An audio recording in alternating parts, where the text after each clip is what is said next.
Hello and welcome to Pokésports, a competitive Pokemon podcast. I'm Mike and I play with one Pokemon on the field. I'm Kevin. I play with two Pokemon on the field. And look at this guy. Look at this dude right over here. That's right Norman, over here. He's Norman. He's a dad. He's the first dad in all of Pokemon. It's true. All the other ones are gone. Happy Father's Day, everybody. It's Father's Day. Happy Father's Day, Mike. Thanks. Did you do anything fatherly? I drove around and saw lots of family. Sounds like a father. All up until like 5 minutes before this podcast actually started. Did you get any presents? No, I got lots of cards though. That's all that matters. Mm-hmm. And by lots of, I mean one from my one child. So, and by cards, I mean like cardboard that had been scribbled on. So that's the best kind of card, though. Yeah, I mean, I'm going to put that one away. And then next Father's Day, I'm going to open up the drawer and I'm going to compare that one with the next year's card. And if there is no improvement, then I'm going to have to ship her off to art classes. To Pokemon Art Academy. That's like one of those videos on YouTube where you take a picture of yourself every day. You just take a picture of your Father's Day card every year to see if it improves. You're getting it. You're ready. I think you're finally ready. To be a father? Yes. Oh, that was all it. I needed. Yeah, I was gatekeeping up until just now.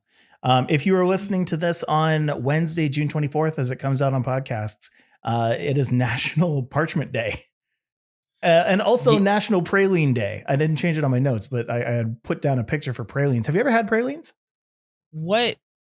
I can't even spell that. You expect me to know what that is?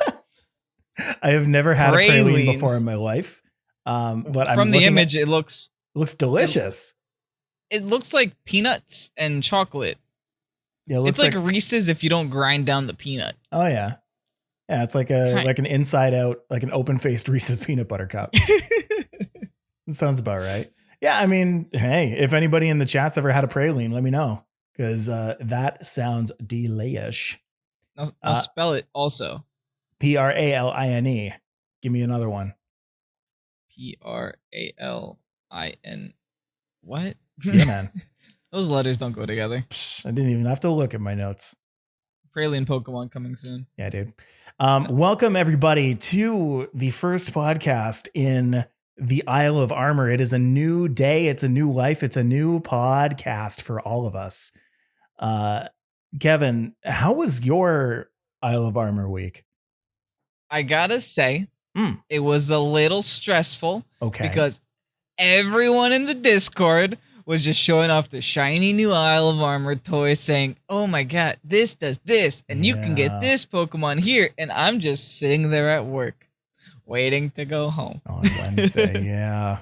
That is the worst feeling ever. But you know what? I actually really enjoyed it. The first night was really rough because I stayed up until like 4 a.m. building teams. Mm-hmm. But thankfully I didn't work the next day, so it wasn't too bad. Getting through the Urshifu stuff. Oh, geez, that Urshifu is hard to get when you didn't actually beat the main story. Yeah. I wonder if anybody else had that problem and like just didn't know. I don't know, dude. Because Kevin had that exact problem. He didn't know that you had to beat the entire end game to unlock Urshifu's G-Max. And so he got Urshifu and was unable to bring it up. And he was like, what do I do? It was like, everyone's like, oh, you just talked to Hop. He shows up in the dojo. I walk into my dojo. There's no Hop to be found. I talked to everyone there. And I'm just like, what is this? And then apparently, like continuity's sake, Hop's still out looking for dogs in the forest for like 6 months, apparently. And he can't come to the dojo while he's doing that. So you got to go back and help him find the dogs. But I mean, hey, like at least they're keeping continuity going, right? For the first time ever, they decide to do it when it's inconvenient for me. I needed my Gigantamaxes, Mike. Yeah, you did it. All right. So, Isle of Armor dropped this past Wednesday. That's your little bit of Pokemon news right now. But on top of that, on top of the Isle of Armor dropping, Series 5 information has been provided to us. Obviously, with Isle of Armor out, everyone is curious. Hey, what is going to happen with all of these Pokemon? When are they going to be legal? When can I play them in ranked? Well, we have that information for you. First off, it's going to be starting much like the rest of the series has been going in the series system. Starts 2 months after Series 4, meaning July 1st, 2020. Going to be starting in just, what is that, 9-10 days. So get your teams ready. But Kevin, you actually put out a tweet on the Pokésports Twitter about all of the Series 5 info. You want to tell the people about that? So I want to preface this by saying this is crazy, but the Series 5 is probably undergoing the most changes VGC has seen in any other series prior. I mean, other series just introduced like, oh, hey, here's some starters. But this one's introducing so many new Pokemon. To start off, Urshifu is legal. A legendary Pokemon is legal right off the bat. Yeah. Yeah, that's incredible. And which makes, I guess it makes a lot of sense because they kind of did make Urshifu like, oh, this thing could break through Protect. And that would be kind of useless if it was a mythic Pokemon that wouldn't be allowed in competitive. Right.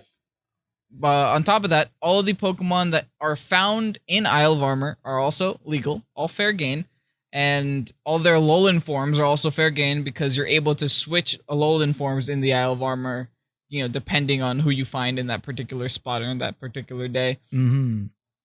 Every single G-Max form is legal, except for Melmetal, because I think that's still unreleased. And Melton is technically a mythic? ? I don't know. It's from Go. So yeah, I guess it's limited. That. Yeah. This is the weird one.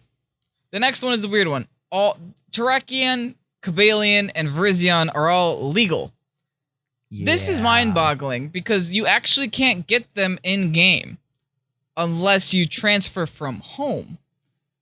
And then use this new system called the Battle Ready Mark, which is also legal. And then you can essentially take Pokemon from older generations, delete all the moves that they had prior that aren't allowed in this generation now, and then make it battle ready. And all those Pokemon are now legal. Yeah. So basically, the only Pokemon that are not allowed in rank now are the ones that will be coming out in not Isle of Armor, Crown Tundra. Mm-hmm. So like Nidoking and those kind of things, like you are not going to be able to bring those in, but everything else, totally fine. By the way, I don't know if a lot of people know this, but you can actually, the battle ready mark that Kevin spoke about, some people don't actually know this yet, but if you go to the battle tower with any Pokemon that you have from home or previous versions, and the person there will legalize your Pokemon by removing all of their moves and replacing them with their base moves. So don't be like me and move tutor your Scizor with dual wing beat before you go and legalize it, because it'll go and you'll just lose 5 armor Idor just like that. Rip. Yuck. Yeah, that's a big change, right? This is like unprecedented because in every VGC series prior, like it always had to be Alolan bred, right? Kalos bred, etc. This is the first time where like you don't have to have a native Pokemon to be able to use that Pokemon. You just have to remove what makes it illegal, which I guess makes sense. Like this is super. It's something that should have been done a while ago, and I'm happy that it's getting done now at least. Yeah. No, exactly, for sure. Mm-hmm. So that's your Pokemon news, Isle of Armor in Series 5. Let's move on to Smogon news. So last week I spoke to you a little bit about the Smogon Charity Bowl. That happened this past weekend, and the winner of it, the winner of the first Smogon Charity Bowl, is Suapah, Suapah. In total, the tournament raised $9,256 for causes against systemic racism and police brutality. So thank you to everybody who participated. That's awesome, people. Great job. That's super cool. Then on top of that, there have been some tiering changes, some pretty interesting tiering changes, I would say. So let me tell you a little ballad about Chansey. Let me tell you a little story about our little girl Chansey there. So Chansey, this generation, has access to teleport, which not like when I first heard that, I was like, so I don't. Yeah, that's what I'm thinking right now. I'm trying. But because of that, not only was it was introduced in NU and RU before Isle of Armor. The second Isle of Armor hit, it was catapulted up to UU and has now been actually banned from UU into UUBL. What? So let me tell you about teleport. Please do. I'm Teleport confused. has a -6 priority ever since I believe LGPE. So Uh-huh. ever since Let's Go, teleport has been given a -6 priority. So you can now do things like wish on turn 1, soak a hit, and then on turn 2, you soak another hit, use teleport, and like always ensure that you are going to be the last move of that turn. So you take 2 Okay. hits, you switch out into a Pokemon that wants to take a wish, and you heal the other Pokemon. It's great for Chansey. It's actually also great for a Pokemon like Slowbro with Regenerator, because Slowbro Oh, also gets teleport. oh, I see. Like you just ensure that the Pokemon that you want to take the wish doesn't have to take the damage in order to take the wish too. Exactly. Because if you go and Yeah. make a hard switch, then the Pokemon that you hard swap to is also going to take that hit that turn. This is some big brain singles play here. Some big brain singles play. Like the second I saw that, I was like, I don't get it. So I went over to the Discord and I was like, what does this mean? And like I think it was Dakota was immediately just like, yeah, no, it's for Wish. And I was like, oh, oh, that's really good. Oh boy, singles and their tanks. Am I right? Yo, Am I right, folks? Singles just got so much more tanky. It's nasty. I would not be surprised if I saw Chansey move up from UUBL to OU really soon. Wasn't it OU in like past generations, or am I just having a brain fart? It I don't even was remember. viable in, but I don't think it was specifically in it. It always had sets for it. Chansey's always higher than Blissey, though, right? Yes, usually. Mm-hmm. Usually. Due to its moving and its typing and Soul Heart, Magearna leaves doubles OU for doubles Ubers, and I don't think it'll survive very well there because Magearna is fun, but not particularly well survived. So I'm pretty sure it's gonna take a bit Mike, of a hit. I have a pretty shameful thing to admit here. You don't know what Magearna is, and you've never heard of it. What's a Magearna? Oh, Kevin. A steel fairy type. Uh-huh. Base 65 speed, base 130 special attack. It's very someone's on PokemonDB.net right now. There it is. Soul Heart. Raises the bear special attack 1 stage when a teammate faints. Okay, I guess that actually can work for singles. It's the same typing as It's actually not bad typing. Wait, this Pokemon's broken. If you guys are wondering, doubles OU. I literally like I know every Pokemon competitively, but the second you get into Mythics, my brain turns off. I know Celebi, I know Jirachi, I know Mew. That's about as far as I go. And that's it. Wow. You are a VGC player through and through, huh? I mean, I've dabbled in singles, but most Mythics are like OU, UU, and I always like the garbage tiers better. Oh, of course. Of course. All right. Moving on, immediately disallowed from PU. Magneton, Porygon 2, and Scyther are now in PUBL. So no chance on any of the EVL8 users right there. Oh, geez. Mm-hmm. They didn't even give it a chance. No. And then some more news on Pokemon that came in with Isle of Armor. Tangela, and actually Scyther as well, is LC Ubers. So you can use Scyther in Little Cup, but it's technically Ubers within Little Cup. I understand that. Yeah. As is Chlorophyll in too. general. So Chlorophyll has been also moved to Little Cup Ubers, which is really Little funny to me how Little Cup Ubers Ubers is a thing. Little Cup Ubers, just when you thought that we couldn't get more tiers.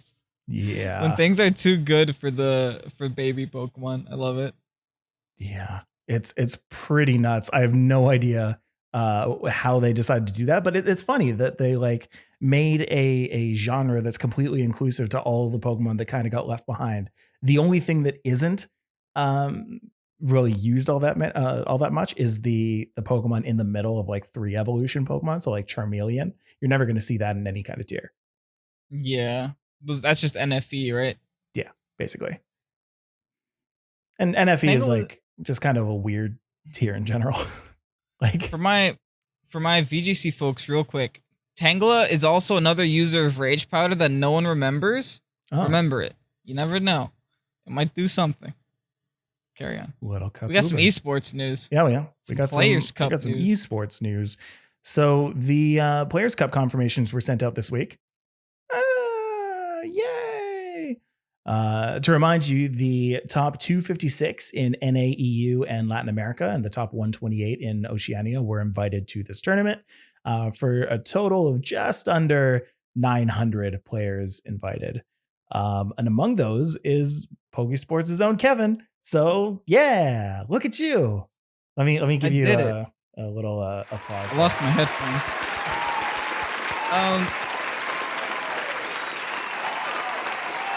I got a speech. Oh, please go ahead. So, if you guys are unfortunate enough to see my last couple of games of the May International Challenge, they were kind of rough. We peaked at 17-20 and we should have stopped playing, but I had to keep going for the people. There were just 5 more games left. And we lost all 5 of them. Oh, no. I was so discouraged. Oh. But apparently, failure is good enough. And we made it in. Yeah. Did it tell you like where you got in? Like No, sadly. Oh, I know the worldwide score. It was like 1,500 worldwide. That's which ain't great. bad. It's all right. Hold on, let me pretty give good. you some applause there. There you go. That's for you, Kevin. You deserve that. That's Also, all special you. shout out to Captain Unova, who also made it from our Discord. And if any of you guys have made it into the Players Cup and you're listening to this, let us know on Twitter. We want to know who you are. Yeah, really. We want to know who we're up against. Send us your team. Send us your EVs, IVs. We'd love those. Social security number, name of your firstborn child, your pet. Just send us your pet. Thank you very much. Regional coverage of the Players Cup is set to begin, what is that, July 16th? Yeah, which is actually interesting because they told me my games are July 11th, so I guess it's not going to happen live. Okay, so it's going to be much like what just happened today. Yeah. Got it. And that's actually a decent enough transition into the Players Cup Invitational, which was streamed on Saturday on the Pokemon official YouTube channel. Let me see if I have that. Yeah, sweet. It was a tournament with 8 competitors, 8 well-known people, either world's competitors or winners of past championships or winners of past events or content creators, strangely. And the winner of which got a one-way ticket to the finals of the Players Cup tournament. The winner, as you can see up on the board up there, is Alessio Yuri Boschetto, otherwise known as Yuri VGC. Yuri VGC was using a Togekiss, Cinderace, Bisharp, Rillaboom, Dusclops, and Primarina. Kevin, what do you think about that team? He's running such a Kevin team. I love it. Isn't it? This team is Kevin.jpg with Primarina, Rillaboom, Bisharp. Yeah, really. Like, take out the Dusclops, put in a what's his name? Boom. The Driftblim? Driftblim. No, Thank you. No, it's the Blim. No, it's the balloon. The balloon. That's right. Yeah, obviously. Put in a balloon in place of that Dusclops, and that's a Kevin team right there. There's so many Snorlaxes on these teams, and so many of them placed at the bottom of the tournament. Rest in peace, Snorlax. Yeah, really. Yeah, really. Look at all the Togekisses on this again. We won't be seeing it too much now, Mike. We got a shiny new toy called Amoongus now. What's funny is actually Wolf Glick and Marcus Statter came in with the exact same team. Yeah, that is true. Same names and everything. I think Wolf was using like the different language version names of all of those Pokemon as well. Like, I think it was the exact same team. I think it was the German team. He might have just been using Marcus's rental. I don't know if you're allowed to use rentals here, but well, I mean, I just remember seeing on the team preview for each of those people that like their Snorlax was named Relaxo, and I was like, that's an amazing name. I think that's the actual German name. I know Zwerklop is Dusclops. I'm sorry? Zwerklop. Zwerklop? Is Dusclops. That's amazing. Zwerklop. So Relaxo, 10 out of 10. Really? And that's interesting. Okay, because I get why they named it that. The Zwir is like Zwei, right? Which is like second, which is kind of the same way that Zweilous was named. So I'm curious what Zweilous' name is in German. Mike is asking me to fact check him German right now. Kind of, if anybody wants to. How am I supposed to help with this? Yeah, totally. Vi means two. I don't know. You went for 23andMe a little while ago. That takes time. It takes time. So Yuri is going to be in the Players Cup, right in the finals. Just slot in Yuri right there. You know, I'm a little bit happy because he's gonna be in the EU, so I have a better chance of getting to the finals for NA. That's true. That is true. I was kind of hoping somebody from a different region was gonna win, and I'm a little bit glad. There you go. All right, so that is your esports news for today as well. Now with that, let's get talking about the Isle of Armor, Kevin, because the Isle of Armor, it's changed Pokemon as we know it, I believe. Oh yeah, and I kind of want to get your take on that. So let's get into some first impressions on what we thought of it going into it, what we thought of it now that we're kind of a few days in. Kevin, tell me about what you think. So right off the bat, I mean, here's my problem with story-oriented games when it comes to Pokemon. Mm-hmm. I'm always rushing through them. I didn't actually stop to appreciate things until after I beat the story. Right. But right off the bat, I love the different environments. I love how every different section looks like very open. It does have very different thematics to it. Like you have a very open ocean. You have a very sandy sandstorm. Things like that. I appreciate that. And I also like seeing old and familiar faces. Like I like seeing Scizor. I love seeing Porygon. Starmie. I love getting chased by Sharpedo in the water. That's incredible. But I don't know, the story did seem kind of linear, right? Wait, pause. I want to ask you about that Sharpedo. The first time you went in the water and you saw that, like, the water splash, did you know that it was a Sharpedo? Dude, I thought it was Sonic the Hedgehog running on water. I didn't know what that was. I saw it and I'm like, what is that? What's going on to that? Is that getting close? Oh my God. And then like comes right up to you. You know what I actually thought it was? I thought it was them putting a limiter on the ocean. Mm-hmm. Like it'll stop you from going this far. So no, I just got hit by a Sharpedo in the face. But yeah, like the story was linear. I don't know if you guys like the story. It was kind of fetch questy, right? It was just like, oh, go here, and then oh, go here, and then oh, come back to here, and it's like, oh, okay, I guess I can walk all day. It was just kind of like, oh, make best friends with Kubfu. Kubfu likes you. Choose a path. You want to be dark or you want to be wet? I don't know. It was all right. But the thing that does stick out to me is how different it was for competitive. Like this is the biggest change to competitive that we've had in so long. And later we're gonna look at usage stats. Just looking at those usage stats, you'll be able to see how different this expansion has made the game entirely. 100%. Absolutely. Yeah, and I mean, for me, I felt like the game itself, the experience, I didn't hate it. Like again, I same as you. I kind of like just sped through the story. I was just kind of racing to try and get to the end game, I guess you would call it. But as I was doing it, like I felt like it was a better wild area. It looks like they took the wild area from Sword and Shield and they improved on some of the things that it was lacking. Like the wild area was huge and it was like largely empty.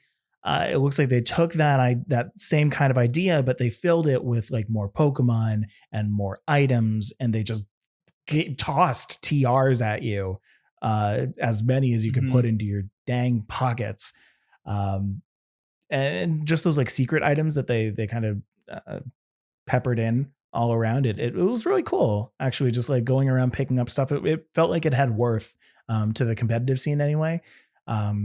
I remember I picked up like a toxic orb and a flame orb, and I was like, whoa. That took me like 7 days to get back in normal game.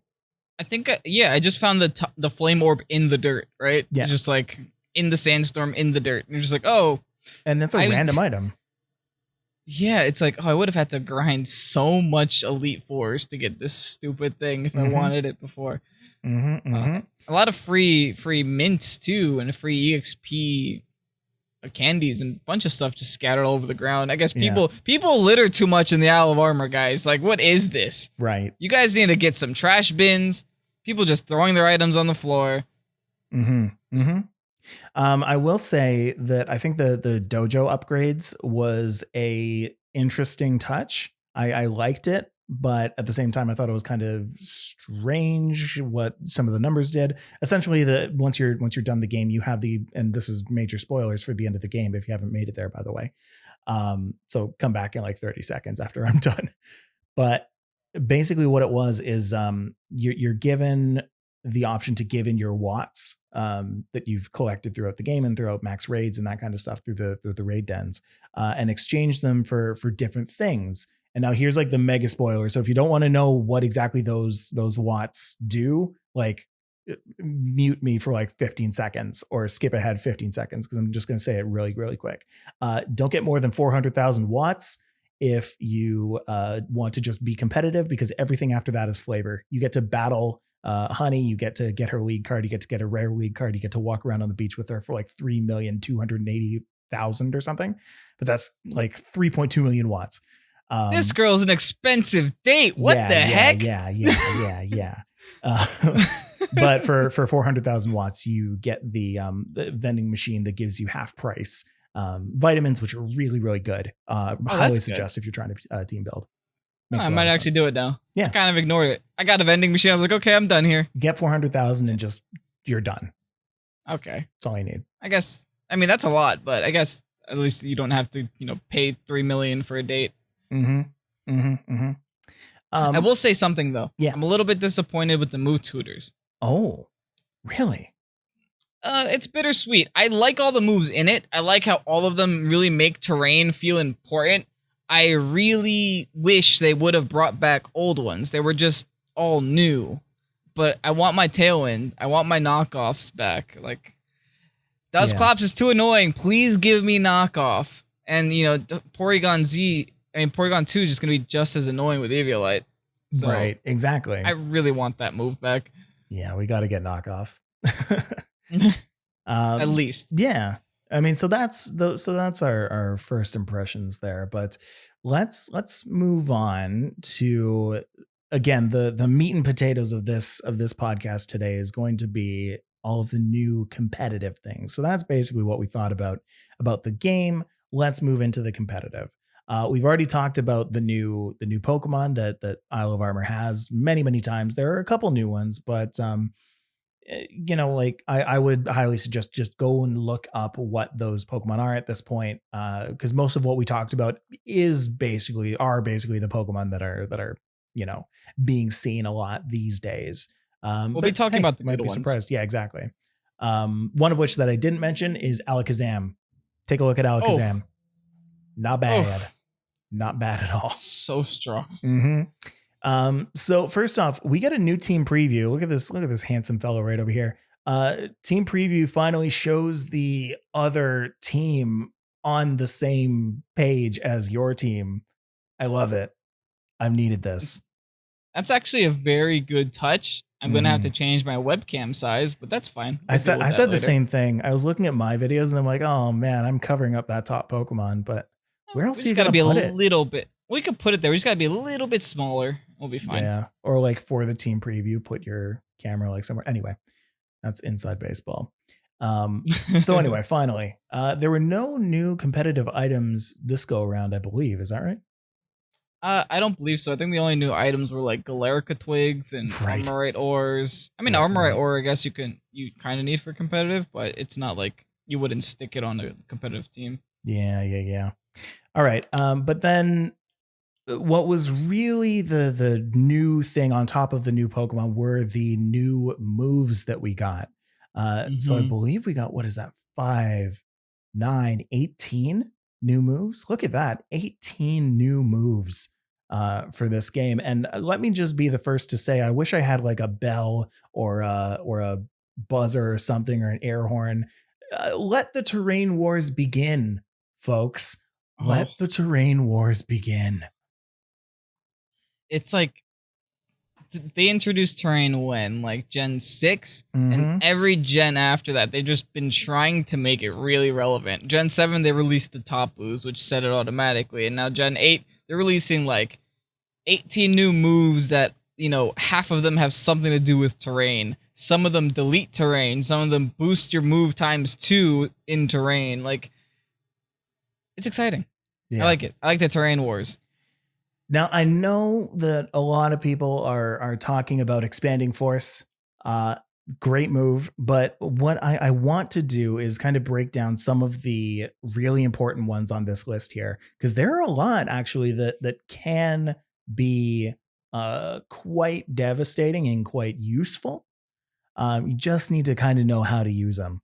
But Mhm. like as I said, it was a little underwhelming when you looked at it at first. But as the internet does, they've made some interesting Pokemon that certain moves can go into. So expanding force, let's start with that.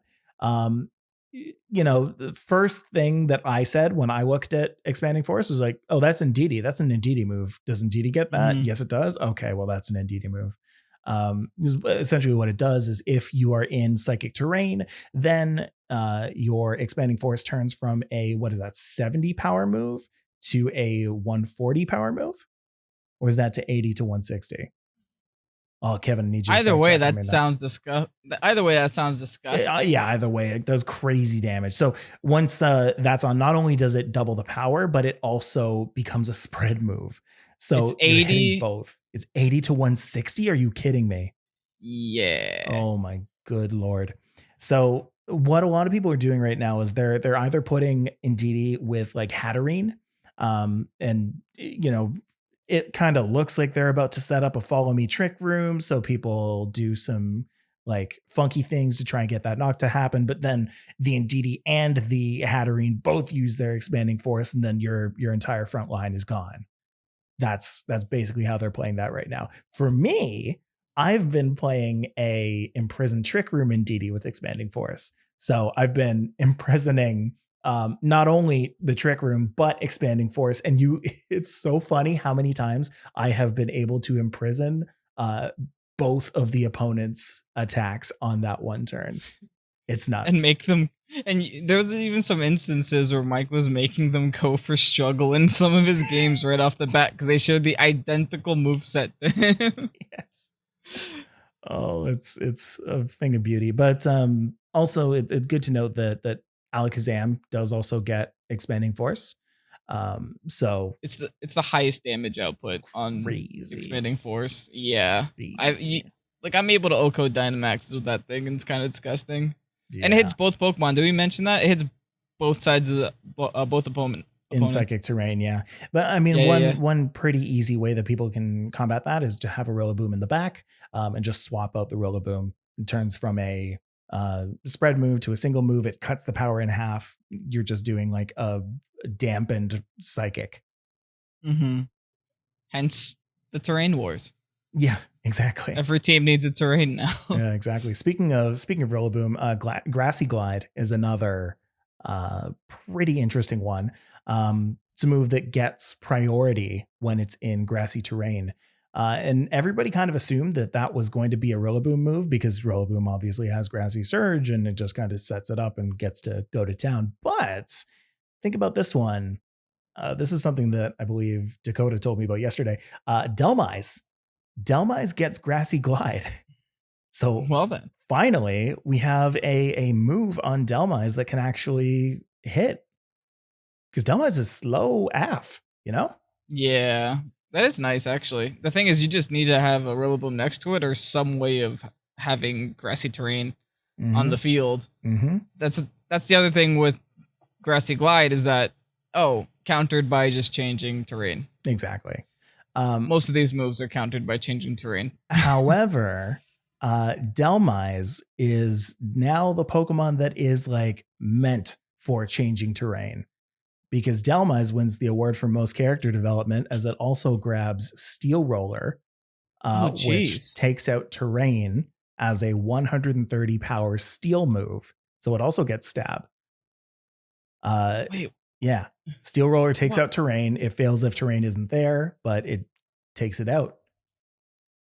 That's great. You could still just Dynamax and just use a base 150 steel spike. Mhm. It It's a still doesn't pretty matter. nasty Yeah.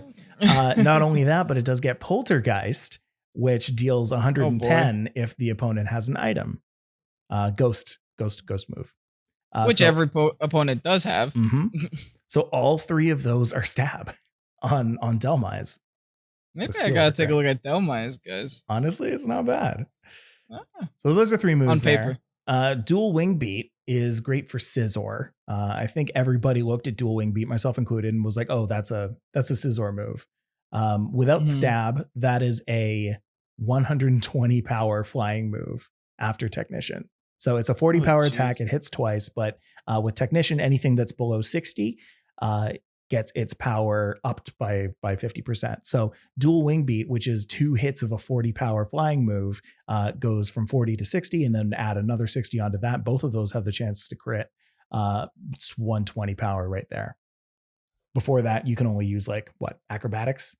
No, aerial Yeah. ace. Yeah, it's no fun. It's no Wing fun. beat. Exactly. Use Dual Wing Beat. It's pretty nasty. Then there was another one that was Scorching Sands. Scorching Sands has a kind of an interesting combo coming out these days with Palisand. Remember Palisand? I didn't until I played the Isle of Armor again. Right? And then I saw a sandcastle. I'm like, oh wait, this is totally a Pokemon. Yeah. I think back in the day, everyone was also talking about water compaction, and they thought that it would be good, and then it wasn't that great. But these days, people are using Palisand with Excelgor's Water Shuriken. So they're having a super fast Water Shuriken on the Palisand. It triggers the water compaction. Was it 5 times? It'll get you to +6, yeah. Yeah. And then you can use Scorching Sands, which has a chance to burn, or you can just use the typical Earth power to get some damage in. So you have your choice with that. Speaking of, you can use that same team with Excelgor and Primarina and Sylveon. Weedle Twineedle put out a video the other day on how round works, the move round. So round is a move that does like extra damage if it's used directly after, or if it's used with another Pokemon, with your doubles Pokemon, and that move will go right after. So you use Primarina, which changes it to a water type. You use Sylveon, which changes it to a fairy type. And apparently it's really good. I don't know if it's going to see any play, but it's a fun meme. It does damage. It does damage. I think I've seen around a couple of times. I've never personally tried it, but it is funny just watching Pokemon go down to 1 attack. Right. So of the ones that we've seen so far, not just the ones that we've talked about, but all of them, do you have a favorite? I know we talked about it already, but Expanding Force is literally broken. Yeah.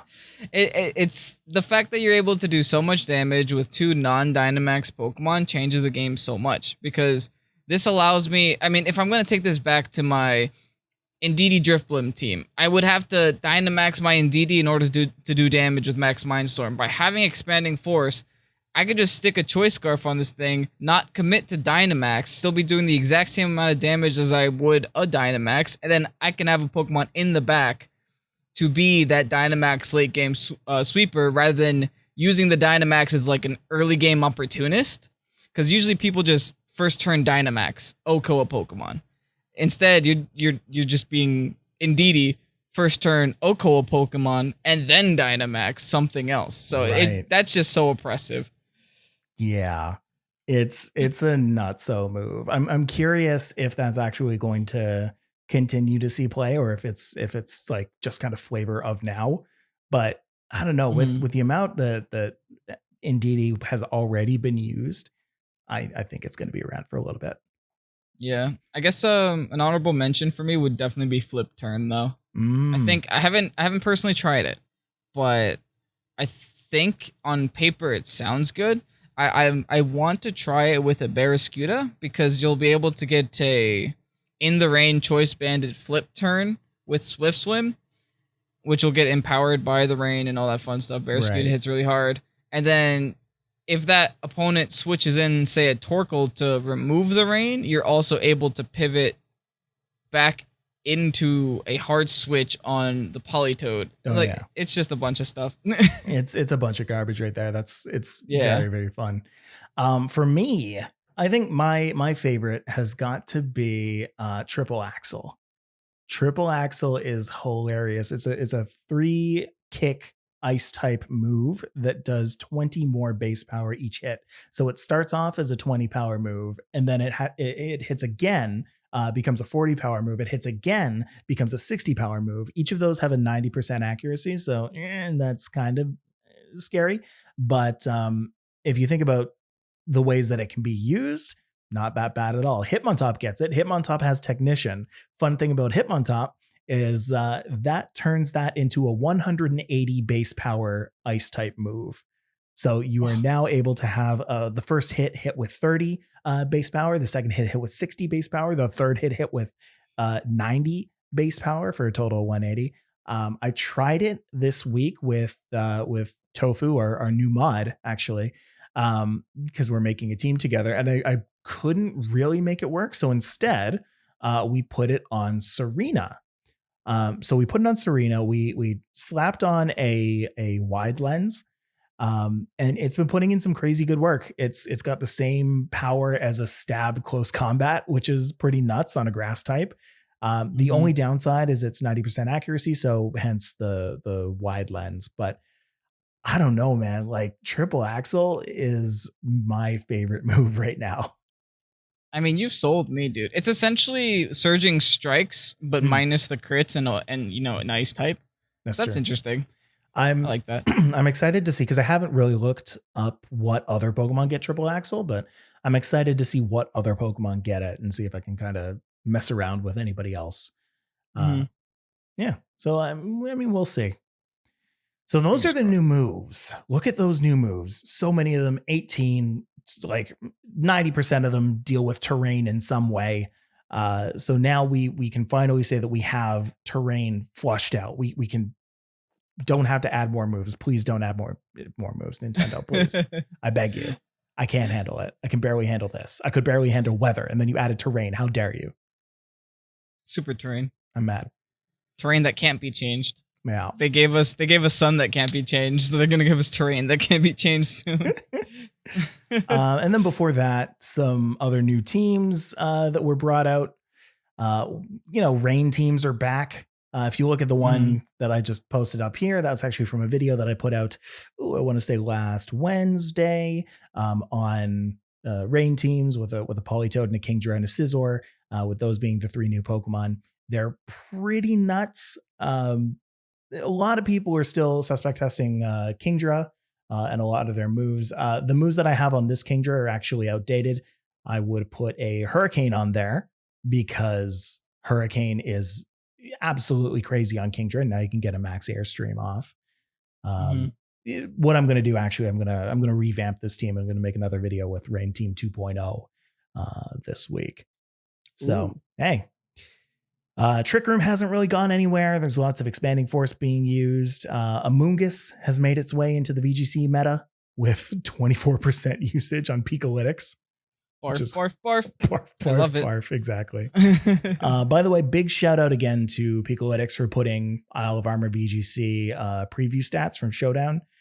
We don't get to play it on cartridge ranked until Series 5. So with that and inviting people to games are like really all that we can do to practice right now, like Showdown and inviting people to ranked games or just Battle Tower-esque games. Join our Discord. We look for battles. We do. Need best of threes. Often.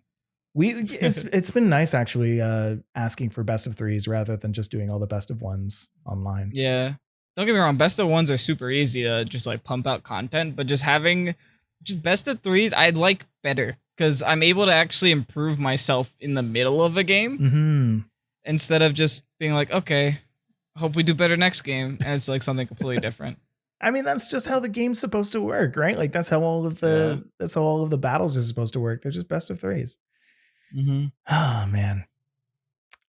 People are still trying out Urshifu, but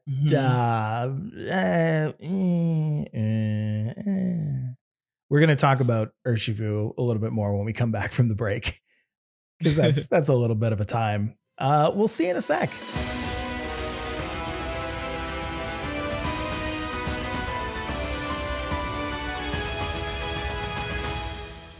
Welcome back to Pokésports, and Kevin and Mike and me and the Isle of Armor and you, the viewer, the listener, the spirit, The peep. the crystal. What? The peep. The peep? You know, like peeps. Yeah. You ever had a peep? Oh yeah, dude. I've had a peep more than a what'd you call them? A praline? Like, I know what a peep is. Mhm. When you start talking to me about pralines, though, praline sounds like a Pokemon, not a dessert. I don't even know what to call that. A pastry. You should work for Game Freak. Dude, make it praline. You got ice cream. You can make us some cookie Pokemon. Praline sounds fine. like a small version, and then like Praylord. Pregantic. I don't know. So, hey, Kevin. Gigantamax. Hey, what's up? Last week, we built some teams on episode 32. Yes, we did. Tell me how your team went. How did that go? So, quick reminder what my team was. We had the Dark Urshifu, Talonflame, Dracovish, Primarina, Durlodon, and Amoonguss. And first things first, Urshifu Talonflame, I thought was really strong. I actually think that Urshifu has an awkward speed tier where he underspeeds Hydreigon by 1. Oh no. So Hydreigon will get the attack off before you can close combat it. I learned that the hard way. But Talonflame does give you the speed that you need with the priority Tailwind to just deal with that and outspeed and be able to take care of that little issue. Another thing I learned is Amoonguss is broken. Yeah, I wasn't even running Regenerator. I wasn't able to get my hands on a Regenerator until recently. I was just running Effect Spore just because, I couldn't be bothered to look for hidden ability, and Effect Spore is not too bad. But yeah, that thing's dumb. Yeah. Apparently it gets Pollen Puff now. I didn't even know that. If you guys are unaware what Pollen Puff does, it's like a base 90 special bug move that if you hit enemies, it does the damage, and if you hit allies, it heals you for 50% of your health. So, great. I think it also gets Heal Pulse now. Yeah. Huh. And since it's so slow, it does very well with Heal Pulse. Actually, I'm fact-checking myself. I know I heard it somewhere, but it definitely does get Pollen. It also does get Regenerator. Yeah, that's disgusting. So, I mean, Effect Spore is one thing, but Regenerator too? Like, Regenerator's back. Like, crazy okay, I'm not seeing Heal Pulse. Okay. But Pollen Puff is there. Definitely Regardless, Pollen Puff. still good. Oh, man. Yeah. Pollen Puff's nuts. So, I mean, I'm sure it might be hard to remember exactly how this team did because you played with so many teams last week. I'm a busy man. YouTube.com/Pokésports. Yeah. I was not as busy as you. I was just kind of training with my one team, my Rillaboom, Mimikyu, Toxtricity, Kingdra, Politoed, Scizor team. It did well. I mean, the Politoed Kingdra did pretty much what you thought it would do. Lots of damage right off the bat, lots of power at the beginning of games. I think if it had max airstream, it would have been with amazing. you using messed up moves, right? Yeah. Yeah, so. Right, because I mean, my Kingdra had Rain Dance because of the what was it? I think it was because of the move deleter guy, the battle ready guy. Yeah, the battle ready checker. And I think your Politoed has Mud Shot when Earth Power is available now. Yeah, there's a couple of optimizers that could have been done, but we didn't know, and we got our moves deleted, so it's not our fault. No, honestly, like I just wanted to get the Pokemon out and make sure that like the main moves like Hydro Pumps and Ice Beams and Bullet Punches and U-turns and stuff were there. But yeah, definitely for next time that I'm going to use this, Scizor is definitely getting Dual Wing Beat. I cannot wait to put a dual wing beat on that. Kingdra is definitely getting what's that? Hurricane. And then Rillaboom. I might be changing some things about Rillaboom. I might put Grassy Glide. Make it a G-Max. Definitely going to make it a G-Max. It already was a G-Max, so that's good. Okay. Yeah, I might take a look at Mimikyu again. I might take a look at Toxtricity. I might actually swap out Toxtricity for a different Pokemon, just because I don't think it makes too much of a difference here. But hey, we'll see. We'll see. We'll see. I feel that. Well, so another thing that Isle of Armor kind of brought about was the new metagame, the change in percentage usage, otherwise known as Attack on Togekiss. Togekiss is unfortunately still number one. Attack on Togekiss, we are not there yet, but we're getting closer. We're chipping it away. It is down from like 40 some odd percent to 26.71. Look at that. It's still number one. A lot less people using it, or rather a lot more people using different Pokemon like Amoonguss, who is now number two. Now, keep in mind, this is super early metagame. Mm-hmm. These usage stats are updating, I think, almost pretty much daily. Every day. Right? Yeah. Yeah. Right now, it's been almost daily just because Showdown is just really letting out this information. Mm-hmm. But Amoonguss to be at 23% on day one, a lot of these Pokemon, like, you can clearly see where the meta is going just by looking at the top 5 right now. Yeah.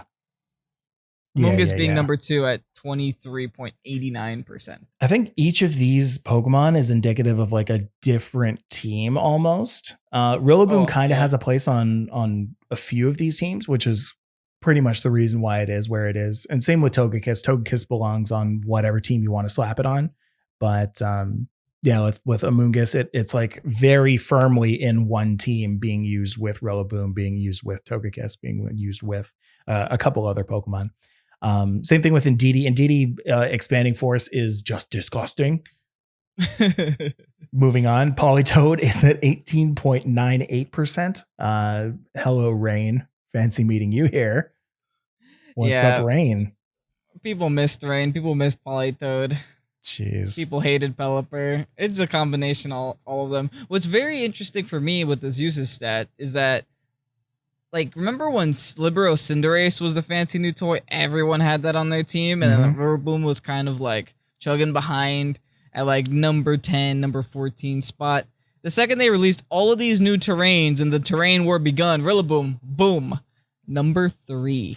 Rillaboom. Rillaboom. 20% usage. Yeah.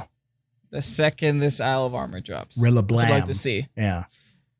Oh, Rillablam. In January, you would have never seen this Pokemon in a competitive game. No. But I think that's basically what we thought. Like the second we saw Grassy Surge, we were like, oh, okay, once that comes out, everyone's going to be using it. Yeah. But like little did we know, they were also going to toss in all of the terrain moves and just ruin my life because I had to start thinking. Oh, no. No. Anything with that. I don't want that. So let's play a little game, Kevin, you and I. We like games. I want to go through 3 specific Pokemon. And what we're going to do, I'm going to count down from 3. And we're going to say surprising or unsurprising. So we're going to look at these Pokemon. We're going to say, okay, based on the first week and the usage that we've seen, is this a surprising Pokemon for the meta? Or is this an unsurprising or an underwhelming Pokemon from the meta? But we'll say surprising or unsurprising. You ready? Yeah. Our first Pokemon is going to be Urshifu. 1, 2, 3. Unsurprising. Ooh. We're split already. Okay. So why do you say that Urshifu is a surprising Pokemon? I think by still being able to break through Protect, it's still very strong. Also, the water one I'm starting to like a little bit more than the dark one, simply because Colossal is no longer a thing. You're able to outspeed with Tailwind. You're able to outspeed the Dragapult. I should be with Tailwind, and then stop the Colossal from getting its +6 speed. And then it can't even max guard to protect itself. You just hit it with the water move through the max guard, and it still goes down. I think it's not bad. I think just the ability. It's it's not as broken as people thought it was gonna be, but that's not indicative of a Pokemon being bad. It's balanced. Yeah. I don't think it's a problem, but I totally think it's usable. I mean, that's fair. I mean, for me, I Mhm. think it's an underwhelming Pokemon specifically because everybody thought that it was going to be busted. And then the second Yeah. it came out, people started using it and they're like, oh, this isn't actually all that great. I can deal with this. And so that kind of makes me not want to use it because Mhm. I was like, oh, I was looking forward to using a Pokemon that was going to completely dominate the meta. And so now that it's not, it's like, okay, well, let's look at the lesser known Pokemon because that's the kind of stuff that I like. Those are the Pokemon that are close to my heart. It's the ones that people don't see coming, like Mike G Max Mike's looking for Orbeetle. easy wins. Mike, oh, never mind. Yeah. It's like you said, G Max Orbeetle. That's the opposite of easy win. No, man, I'm all about that triple axle. All right, your next Pokemon is going to be Terrakion. Look at this guy. I really don't like the home sprite for Terrakion. He looks like a robot chicken character. E. Nah. Okay. So Terrakion, on the count of three, surprising or unsurprising? One, Mhm. 2, 3. Unsurprising. Unsurprising. Yeah, okay, that's fair. Okay. That's fair. So I guess I'll go first this time. Terrakion, the second it came out that Terrakion was coming back, everybody was like, oh, here comes Terracotta. Here comes Terrakion and Whimsicott. Everyone's like, everyone hide your kids, hide your wife. Terrakion's coming back to town. And then where is it? Who's using it? Where'd it go? I'm gonna say this right here in confidence since this video is going out tomorrow. I used Terrakion. I didn't like it too much. It didn't do much for me. Oh, I was very unimpressed with Terrakion. I think the problem with Terrakion is it's entering a metagame that has a lot of redirectors, so Terracotta isn't a viable strategy. mm-hmm. So you really can't get that beat up off unless you're put in the right scenario for it. So if that's like your win condition, you're gonna be finding a very hard time with, Amoonguss and Togekiss being the top 2 Pokemon in the metagame right now. Along with that, it's entering a metagame with like 40 different fighting types that just all got introduced. Yeah. And Rain is everybody getting gets close introduced. Yeah, like Rain is getting introduced. Rillaboom is like very top tier. Like Terrakion doesn't like any of these Pokemon that are in the metagame right now. Terrakion is basically looking at this metagame and making the face that he's making up there, just like, like maybe if Terrakion came back in the time where Gigantamax Charizard was a thing, then we should be scared. But like right now, whatever. I mean, Gigantamax Charizard should be scared of this. Yeah, Gigantamax Charizard's sitting in this Pokeball for now. No one's using that. Yeah, no thing. one's using that right now. People got Venusaur now, dude. I will say that the other Pokemon that I'm kind of looking forward to, and I don't have on this list, is one of the other Swords of Justice, which is Cobalion. Cobalion is a fun Pokemon to use. I was trying to test this because it's on the me and Tofu team. Right now we're doing a lot of our practicing on Showdown, and so when we built the team, you're not actually allowed to use Cobalion yet in whatever the mode that we're playing is. VGC Gen 8 20? VGC, yeah, Gen 8 VGC. So you can't use it yet, not until Series 5. So we've been using Lucario instead, which I've been affectionately calling Walmart Cobalion, aka we have Cobalion at home. So it's been fun to use on Showdown, but Lucario it's so bad. Lucario is just not a good Cobalion. If you're trying to use it as one, it's not fun. But it does the same kind of thing. Like it's a fighting steel with Justified. Mike's pulling at a lot of heartstrings right now by saying Lucario's bad. Listen, it's not doing what I want it to do. It's good in other ways. If you have it to fulfill a different purpose, it's good in other ways. But the way that I'm trying to make it work, just not doing it. Not in this meta. I think a lot of people who used to use Lucario would agree with me. It's just like, they've migrated away. They don't think that it's that great anymore. Anyway, Cobalion's going to be nuts when it comes out. That's my point.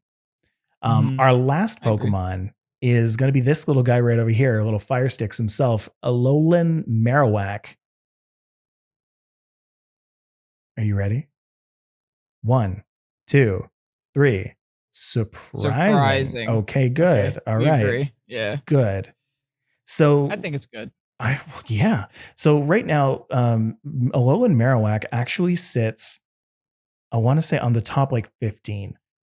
So it's like 1, 2, 3, 4, 5, 6, 7, 8, 9, 10, 11, 12, 13, 14, 15, 16. It's the 16th most used Pokemon so far in this expansion. That's not bad. A lot of that is because of Poltergeist. The fact that it gets Poltergeist now is pretty nuts. A lot of that is because Thick Club is a crazy move. A lot of that is because Lightning Rod is a crazy move. It basically adds a ground typing without any kind of weaknesses to it. And Fire Ghost is actually pretty decent. Who'd have thunk? It's a strong Pokemon, and the Marowak just doubling its attack is also Yeah. just like, oh, okay, this is a very, very strong Pokemon. And on top of that, Trick Room has always been a thing, Mm-hmm. and you're now able to run Porygon. So Porygon and Marowak have actually a very nice core together. It's a lot better than running, say Marowak and Dusclops, and then just being weak to Ghost, or just like double weak to Dark, and just sharing weaknesses. So yeah, I think Alolan Marowak definitely has a place in this metagame. It's another nice new Lightning Rod user, so you can even run it on rain teams, so that you're not completely walled against Ferrothorn and Scizor. Mm-hmm. I give it respect. I like this thing. It's also one of my favorite design Pokemon, so a little bit of bias Very here. cool. Yeah. Base 110 at defense stat is nothing to shake a Thick Club at. Like it's pretty good on like Trick Room teams. It's only got a 45 base speed. If you look at all of its stats, and one thing that I like to do, and that I suggest other people do, is if you're trying to figure out if a Pokemon has decent base stats or not, look at their totals minus the thing that you don't use. Okay, so if you're going off of like, say, Alolan Marowak, you have 425 base stats with HP, attack, defense, yada yada. All that adds up to 425. With Thick Club, you're doubling its attack stat, which is 80, so that goes up to 505. And then you're subtracting things like special attack, which is only 50, which brings it down to 455. You subtract, you don't need to subtract speed in this case, but anyway, 455. Bring that against like other Pokemon and see what that stat looks like. Because sometimes when you look at a set of base stats and you're like, oh wow, 500 base stats, that's really cool. Not actually all that great when you realize that their attack and their special attack are both 100 and they're only a physical attacker. So you take off that special attack and then it's down to like 400 stats, and it's not actually as good as you thought it would be. Anyway, that's my rant for today. Those were a bunch of numbers you just said into the microphone, Mike. I did, and I can never take them back. It's out there in the internet and it lives there now. Those are some numbers. I'm just gonna go ahead and say I believe everything you just said. Thank you, Kevin. All right. So that's the Isle of Armor. This is like a super, super long podcast, but we could honestly go for so much longer on the Isle of Armor. And so what we're going to do is let's get into the moves to watch this week. It's usually Pokemon to watch, but right now the moves are all that we care about. Get those moves going. It is nuts how crazy these moves have changed the game. First one being Expanding Force. Obviously, if there wasn't any other move out there that was introduced, Expanding Force is the by far the one that people are using the most right now. Watch out for it. Do what you can to get away from it. If you see an Indeedee coming out on the other team, if you see an Alakazam, if you see an Hatterene, assume that they have it and bring out your Rillaboom, because I know you are. I know you're putting a Rillaboom on your team if you're not putting a Pincurchin. Or you know what else you guys can do? What? Just use it. Yes. I highly suggest using. Be a part of the problem. I wish they had like move usage stats right now. Right now they have like number 1, number 2, and all of them are Expanding Force for each of the Pokemon that get it. But I want to know like by how much. Like every Pokemon must be running Expanding Force right now. It's pretty nuts. Oh yeah, any psychic Pokemon that gets it has it. Yeah. 100%. Yeah. Next one though, one that we didn't actually mention, moves to watch out for this time is Lash Out. Lash Out can be catastrophic if you're in especially Dynamax meta. Because Lash Out, I think it has like 75 base power or something, but it doubles if the Pokemon who's using it had their stats lowered that turn. So if you have like a Dynamax come out and use like a Max Phantasm and lower their, I believe it's special defense. No, it's physical. That's physical. It's lower their defense. Then that same turn, Lash Out is going to do double your damage against that ghost Pokemon. Like Dragapult, beware. If you have this move on a Bisharp, you're going to get a +2 while you're at it. And that's going to be a +2 Dark Stab with now plus or ×2 70. Yeah. Mike's better at numbers. Continue 140 damage. Yeah. 150 damage. Yeah. It's pretty nuts. Multiply that by 4. 600 damage. 600 base attack against your Dragapult. Ouch. Also, just again, on that note, remember to beware of Defiant users. Those are a thing. So Lash Out's a pretty scary one. Rising Voltage is another one that we're starting to see play a little bit. Raichu gets that, I believe. I haven't used this team, to be honest, so I just know that I've been seeing a lot. Raichu is a thing, yeah. Really?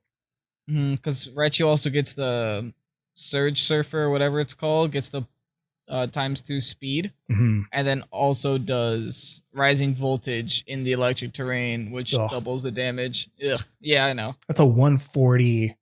That's like more powerful than a Thunder. And what's even crazier is that it also gets Expanding Force with Stab on it, so you can really run multiple terrains with the Raichu. Yo, Alolan Raichu, not actually all that bad. Look at it, guys. It could do something. Our boy's surfing around. And then, of course, Grassy Glide. Watch out for that. If you have grassy terrain up, try and change your grassy terrain, or at least know that a move coming in is going to be a priority move, because that can really mess up your day. Because again, not only does Rillaboom get access to Fake Out, so if grassy terrain is up, Fake Out's going to hit. It's not like Psychic Terrain, Fake Out's going to miss, or Fake Out's not going to work. You're going to get faked out the first time and then Grassy Glide the second time. So you might not be playing the game if you're up against a Rillaboom. You just reminded me something. Another new mech that came in this expansion that wasn't around before is Galewing's Max Airstreams. Yes. Remember that you can actually counter that with Psychic Terrain, because it counts as a priority move, and it's a Max Airstream that just won't do damage. Yeah. Just add that to the Rolodex of things that you need to remember every time you go into a game, please. I beg you. I hope you guys were taking notes this whole time, because we definitely weren't. Take notes. Yeah. So Grassy Glide's another one. Expanding Force, Lash Out, Rising Voltage, Grassy Glide. Now, I've gotten this question a bunch this week, and it was talking about the Pokésports Spotlight giveaway. Now, to answer all of your questions, yes, the Pokésports Spotlight giveaway is coming back, and it's going to be coming back soon. It's going to be coming back in July, as well as August, and then September. We'll see if people are still interested. Then we'll be doing it as much as we can. For those of you who have joined us since we've stopped doing the Pokésports Spotlight giveaway, if you're new, it's something we did near the beginning to help get people competitively ready in Sword and Shield. We would highlight one Pokemon each week that was basically like a Pokemon to watch out for, and we give like its base stats and what's cool about it and the moves that it gets and all the things that you need to know about it. And then at the end of the month, we would give away a bundle of all of those Pokemon to the person who had won the competition. So we are going to bring that back. We took a break from it in May and June because the meta kind of solidified. But now we're back in a fresh new place, and we want to give people Pokemon to get them competitively ready and competitively playing and doing all the fun stuff that Pokemon can do. However, for the next 2 weeks, we don't want to leave you guys with nothing. So what we're going to do is to help you get your teams prepped for the Isle of Armor. We're going to be doing a series of streams this week and next week on twitch.tv/Pokésports podcast. So for those of you who are watching on Twitch right here, we are going to be giving away boxes of IV ready Pokemon. No contest involved. We're going to give you all the details on Twitter, so you can go and follow us on twitter.com/Pokésportspod or just Pokésportspod on Twitter for more details. But we want to make sure that people have the Pokemon that they need to go and get into battle once Series 5 starts. It's basically Series 1, let's be honest. Welcome to VGC Xbox Series 1. VGC Xbox Series 1, exactly. PS Series S is for Series 5. Oh, there you go. Pokemon Series 5 is basically PS5. Oh, that perfect. We did it. I love it now. I love it already. We made the comparison. Big notice for Pokésports fans out there. This week we're going to be on the podcast EXP Share, talking about Gen 3 and our experience going through the first 4 gyms. We also We also battle Tanner and Josh. We battle Tatter and bleh. It's a fun time. It's Check fun. it out. Check it out. When does it come out? It comes out June 23rd. Tuesday. So it came out yesterday if you're listening to this on podcast. That's right. EXP Share. Go and listen to that. Really fun. Yeah. We talk a lot. Yeah. Apart from that, make sure to follow us on YouTube and go and subscribe there, because we've been putting out content every single day revolving around the Isle of Armor and new teams and new strategies and all that good stuff. It's a fun time. It's been good. Follow us on Twitter, as I said, Pokésports Pod. Follow us on Instagram and Patreon at Pokésports Podcast. We're going to be starting to do some more tournament stuff once Series 5 officially starts. Definitely want to kind of ramp those up and get people involved, get people battling. Speaking of Patreon, big shout out to Brian, Elijah Scott, Mr. Neilio, Sheldon, Dakota Lewis, Ro Ixon, Jordan K, William, Ceaseless Rose, Dante, Joseph, Ryan G, and C Nov. You guys are amazing, and you keep the everything running. I believe by the time you're listening to this on Wednesday, certainly we'll have a new tier up for people who are looking for competitive Pokemon and for people who are looking to support the business as it were. So go and check that out on Patreon. Kevin, where can people find you? X-Rays Ovation, Twitter, Instagram. Yeah. And then you can find me, of course, it's still just Mike on Instagram and Twitter. Send me a message. Tell me about how you're doing. Tell me about how you've been enjoying Isle of Armor. I'm really enjoying people talking about that, especially on the Discord. That's been really cool.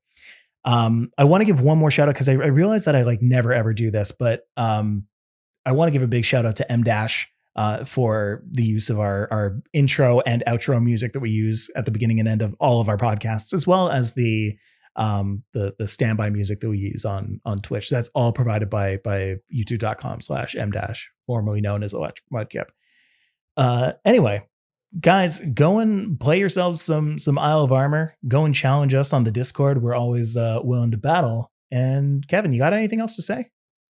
If you want rental codes for Isle of Armor teams, youtube.com/Pokésports. There it is. Go. We got them in every video. Yeah, it's true. All right. So we'll see you guys next week. Everybody have a good week. We'll see you later. Bye-bye. Bye.